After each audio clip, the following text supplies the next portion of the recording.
The America our children and grandchildren inherit from us will be completely unrecognizable to us, let alone to our country's founding fathers. Todd Starnes has earned a national reputation for providing fair and balanced coverage of the culture war. His dispatches from the front lines of the war on religious liberty have become must-read material for Americans disturbed about the direction of our nation. Todd combines Southern storytelling with investigative journalism to craft a book that will not only entertain, but also inform the nation about the extent of the culture's decay. I read Todd's books, and you should too. As you read this book, you'll be moved, sometimes to laughter and other times to soberness at the reality of the state of our country. Let it motivate you to do something. Let it wake you up to join those of us taking a stand regardless of the price. We cannot allow our Christian beliefs to be marginalized or legislated out of our society, not while we are alive and able to do something to stop it.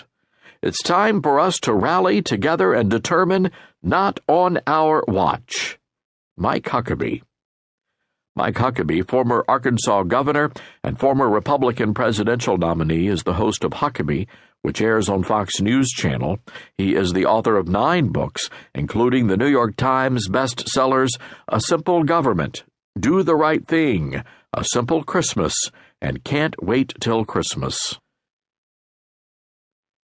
If we ever forget that we're one nation under God, then we will be a nation gone under. Ronald Wilson Reagan. Introduction. God Bless America? I feel like a Duck Dynasty guy living in a Miley Cyrus world, and to be perfectly honest with you, I feel like I'm getting twerked on by Washington, D.C. It's really no surprise that I identify with Mr. Phil and Miss Kay and Uncle Si. We're all Southern, and like the Robertsons, I'm proud to call myself a gun-toting, sweet tea-drinking, Bible-clinging American. President Obama calls us bitter, but I prefer to be called blessed. Besides, the only reason we're clinging to our guns and our Bibles and our jugs of sweet tea is because we're afraid he's going to take them away from us. We're a peculiar people. That's how the Bible describes us. My Uncle Jerry from Coldwater, Mississippi, fancies himself to be an armchair theologian. He said the literal interpretation of that passage means, I'm an odd duck. Well, quack, quack, quack, baby. I grew up in a much simpler time when BlackBerry was a pie and Dirty Dancing meant somebody forgot to clean out the barn for the square dance. It was a time when fathers still knew best, when the girls were girls and the men were men. I grew up in a time when a rainbow was a sign of God's promise, not gay rights. When I grew up, Spam was something you ate and a hard drive was the 12-hour trip to Grandma's house without any bathroom breaks. It was a time when a virus was cleared up with a bowl of chicken soup, not the Geek Squad from Best Buy. It was a time when Doobie was a brother and hip-hop was something a bunny rabbit did. It was a time when a grill was used for burgers, not a hood ornament for your face. But my, how times have changed. It seems like only yesterday when President Obama promised his legion of followers that he would fundamentally transform the nation. As it turned out, he's lived up to that promise.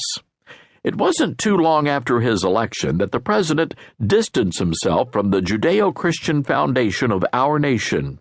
We do not consider ourselves a Christian nation, President Obama told a gathering in Turkey. It was not the first time he had made such a declaration. In 2008, he infamously told the Christian Broadcasting Network that America is no longer just a Christian nation. In the early days of his presidency, Obama considered removing the Nativity from the East Room of the White House, omitted the traditional phrase, "In the year of our Lord," on a presidential proclamation, and once forgot to issue an Easter proclamation. He told the New York Times the Muslim call to prayer was one of the prettiest sounds on earth. On a personal note, I believe the recitation of the sinner's prayer at a Billy Graham crusade is the prettiest sound on earth. The Obama administration briefly banned Bibles at Walter Reed Medical Center and Christian prayers at the National Cemetery in Houston. Military chaplains